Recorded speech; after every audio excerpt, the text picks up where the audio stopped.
Welcome to Todd and Tazzy Tuesdays.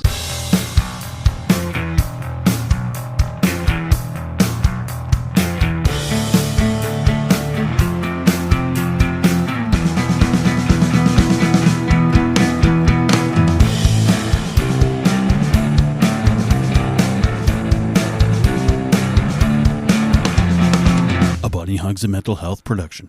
Hi, buddy. Welcome back again. Hey, Mr. Man, how's your head? How's your heart? I've had no complaints.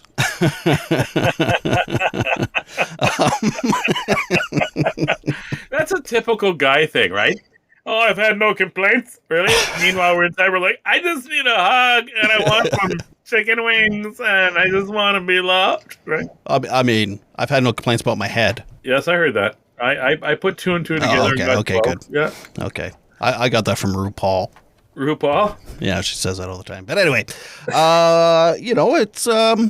good. The weather's changed. Things are... Don't channel your inner African-American drag queen, if you don't mind. That'll be perfect. I've seen every episode of Drag Race. I think RuPaul's hilarious. I think somebody asked her, who do I talk to find out the best things to do in New York? She goes, I told you already. It's me. Like, oh my gosh, the confidence. I interviewed the winner of RuPaul Drag Race Canada a little while back. Yeah. Nice. Priyanka, yeah, she was amazing too. Just super funny, and I saw her show, and just, it's all...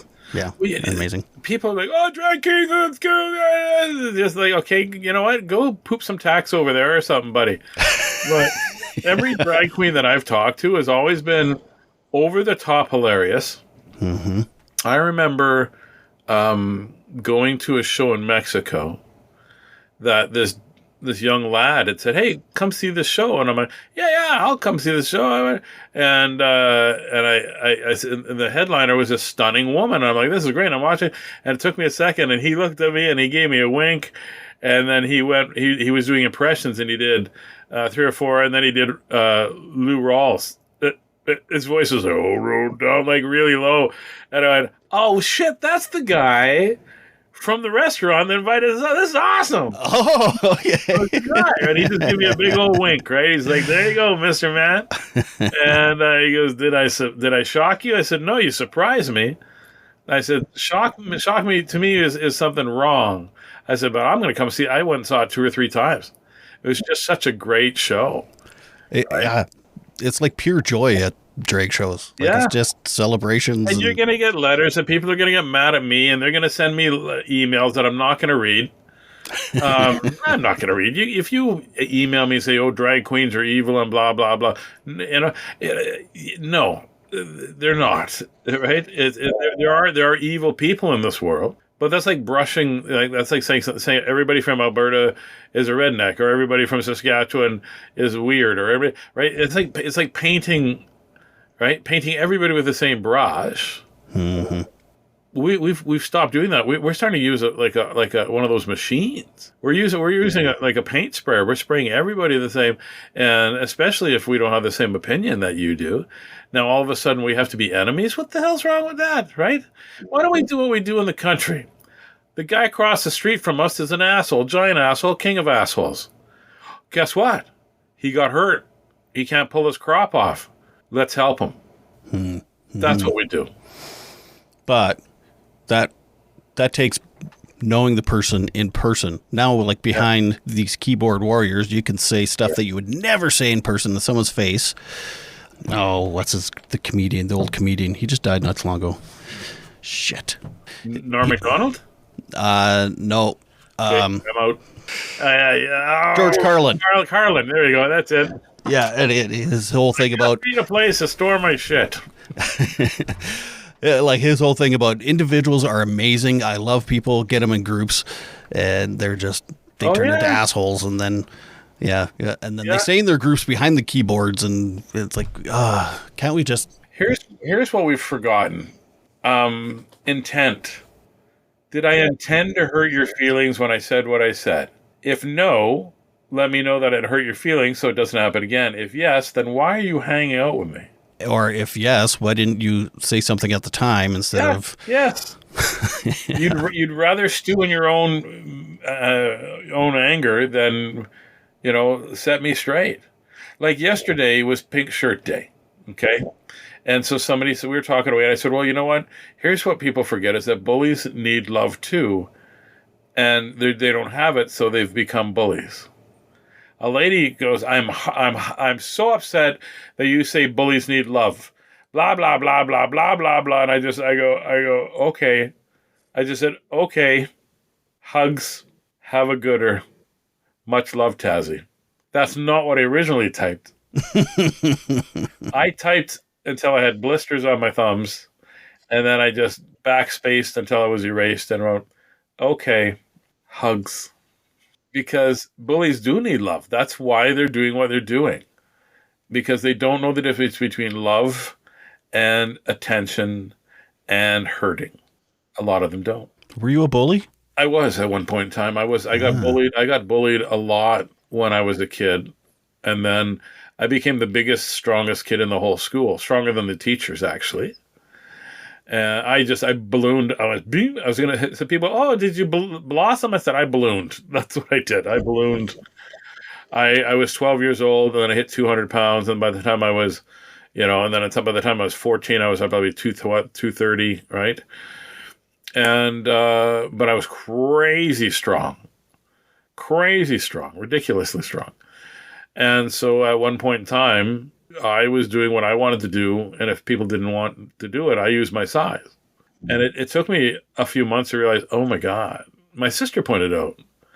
My sister Mel pointed out. She said, "You're a bully." I'm like, "I'm not a bully." Oh, she goes, you grabbed her and threw her down the stairs. Threw in the freezer.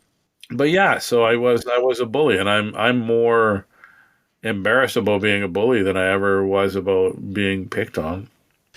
Well, it's funny having this podcast. I've talked to a few people who have mental health issues and whatever, and they admitted to me, like, when they were in high school, they were the bully.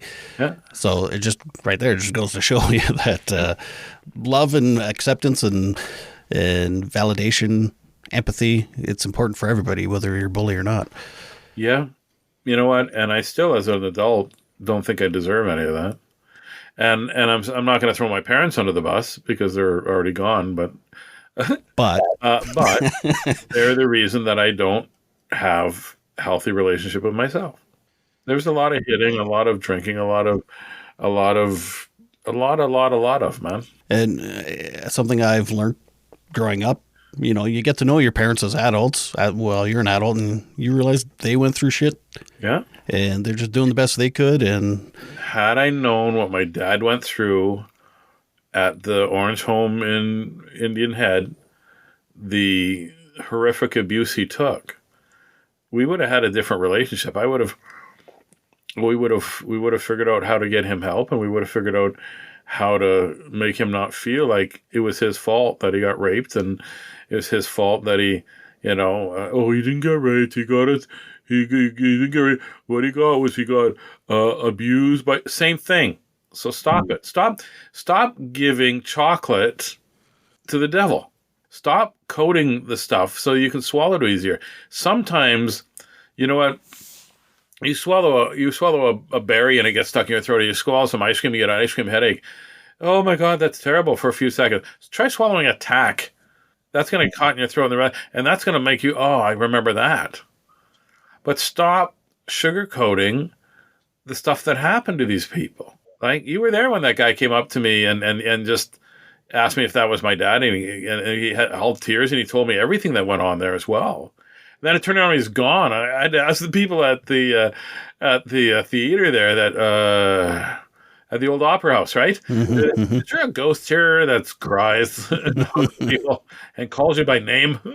Just want to I'm joking. I'm joking now because it's an uncomfortable situation, and it will make you laugh a little bit. You have some dopamine, and it makes it a little bit easier to talk about this stuff, right? But guys like you and I, we're wired a little bit differently. Now, is it 100% what I went through with my growing up, or is it part of it is it that I'm just not have the right chemicals and have chemical imbalance, or is one the cause? Is one the cause and the other reaction, or is the other one the reaction and the other one the cause? Right. Right. The whole nature and nurture. Yeah, nature versus nurture. Right.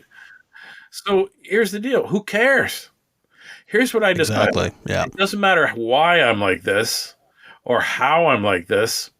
I have to figure out how to deal with it, live with it, and if I can't end it, then embrace it. How you doing at that? I'm doing okay sometimes. There are times, like I said to Lisa, my wife, who's real, I said, I'm so sorry that I've just screwed up all our finances for the next few months. And she looked at me and she had tears. She goes, Tazz, we almost lost you.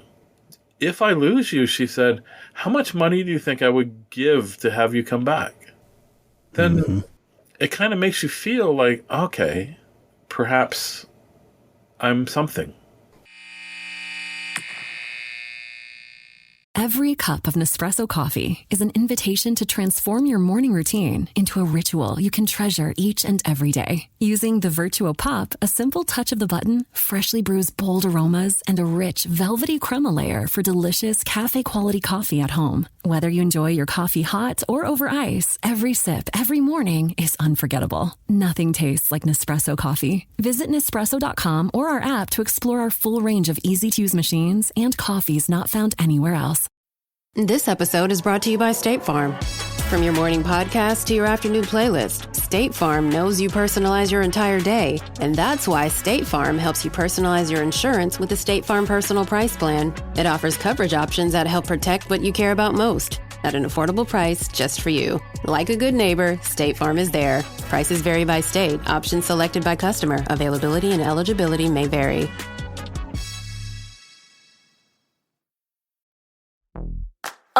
I think I just won my taxes. Yeah? I just switched to H&R Block in about 1 minute. All I had to do was drag and drop last year's return into H&R Block, and bam, my information is automatically there. So I don't have to go digging around for all my old papers to switch? Nope. Sounds like we just leveled up our tax game. Switching to H&R Block is easy. Just drag and drop your last return. It's better with Block.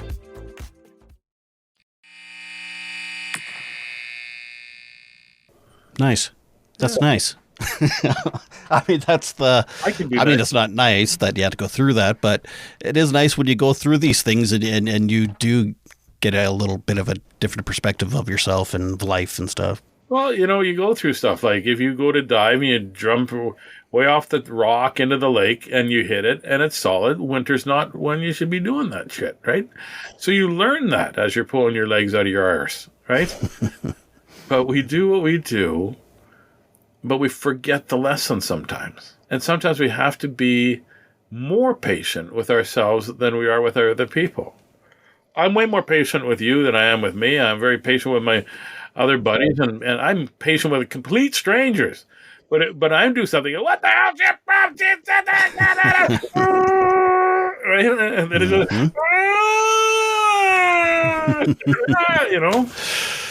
Absolutely. Yeah, exactly.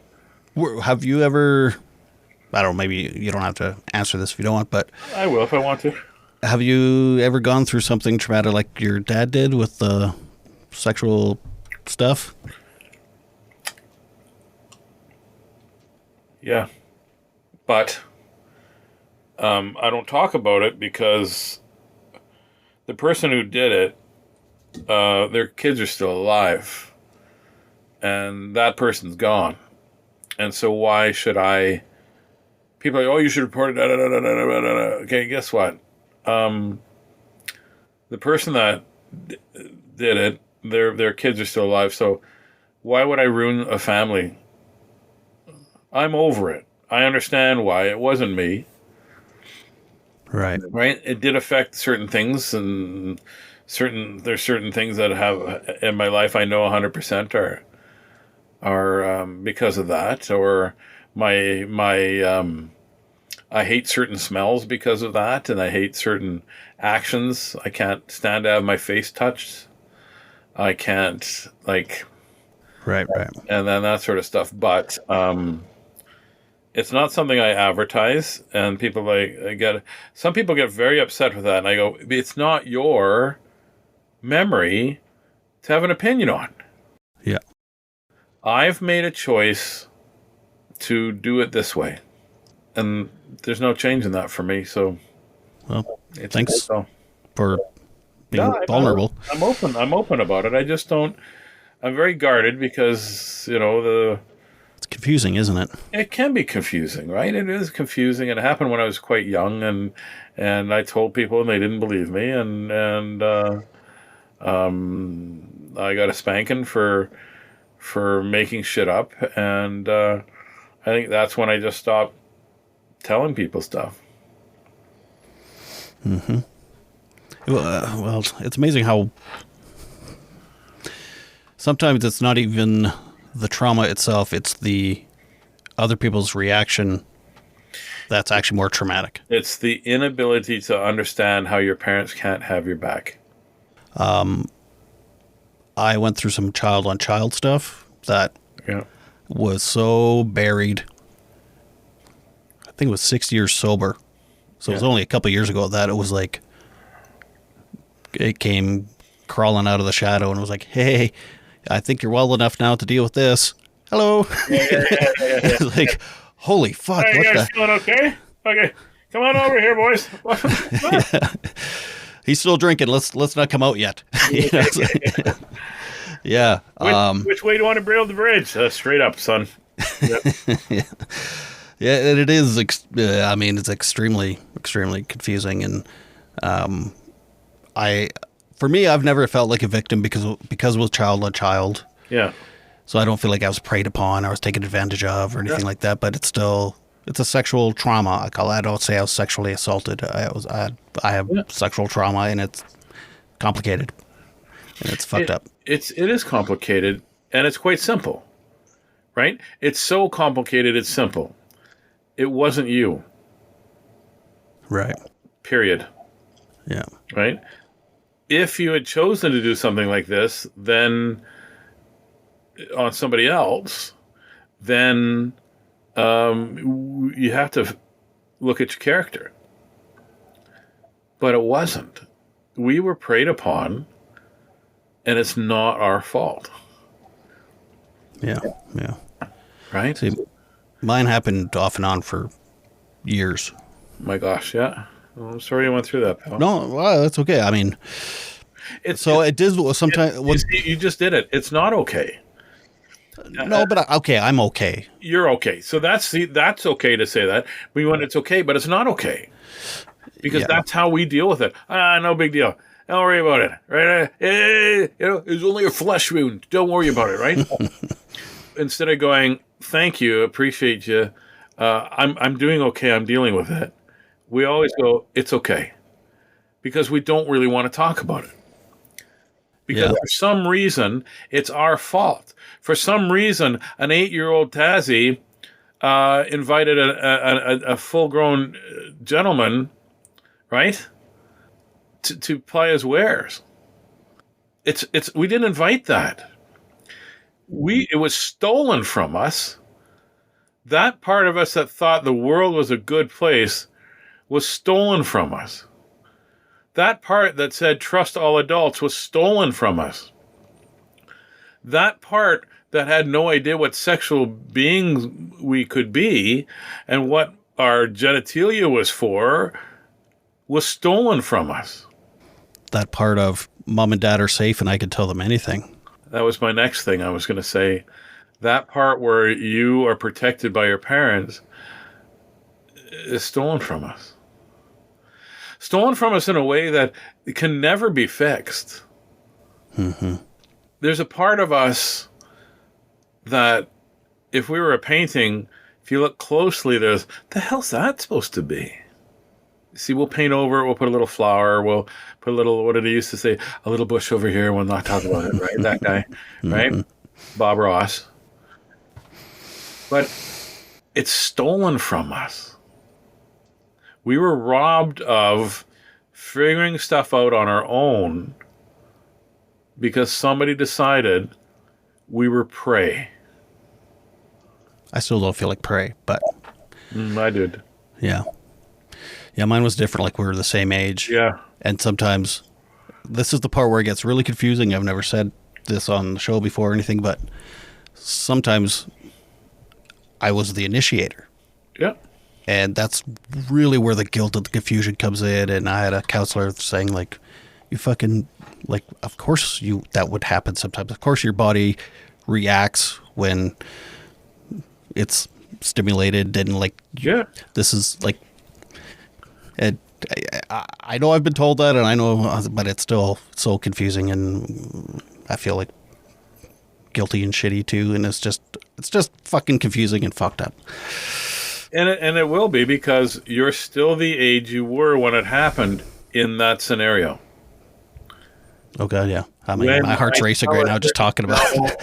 Pardon me? My heart's racing right now. Like, yeah. I just got out of it. You're putting it out there, and you're letting people know that, you know. And I think I'm still that 8-year-old kid that I think that's where I am mentally when it comes to that sort of stuff. Mm-hmm. And I think you are whatever age you were there, because, well, you know, I feel, and you know, you're making a little bit light of it, but it hurt, right? Somebody. I mean, I could tell you more. Yeah. Well, and again, it's more like not even. Again, it's not even so much the situation. It's like it's the shit afterwards. Yeah, that probably hurts more than anything. I mean, yeah. I was with another buddy one time, and like I whipped out my stuff and I was like, hey, check this out. And I did something, and he was like, what the fuck? And then he went to school and told everybody what I did. And then I was like the pervert weird freak, and like everyone made like, it was like terrifying to go to school every day, because I didn't know if someone was going to bring up this fucking thing. And I mean, like, I didn't do anything to him. I didn't prey upon him. I was just like, I don't know. To this day I can't explain what the fuck happened or why I did what I did. It was because it was normal for you with your one friend, and now you thought it would be okay with the other friend.